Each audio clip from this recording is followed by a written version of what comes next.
నిద్రపోయే ముందు 11 మాటలు శివనామని చెప్పి పడుకోమని చెప్తారు.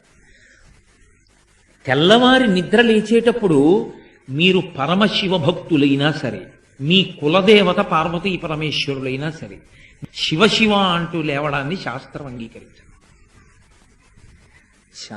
శాస్త్రమే. శివుడు కేశవుడు రెండని నేను అంటలేదు, కానీ దేని స్థితి దాందే అంతే. నిద్ర లేచినప్పుడు మొట్టమొదట నోటి వెంట పైకి రావలసినటువంటి మాట ఏదో శాస్త్రమే నిర్ణయం చేసింది.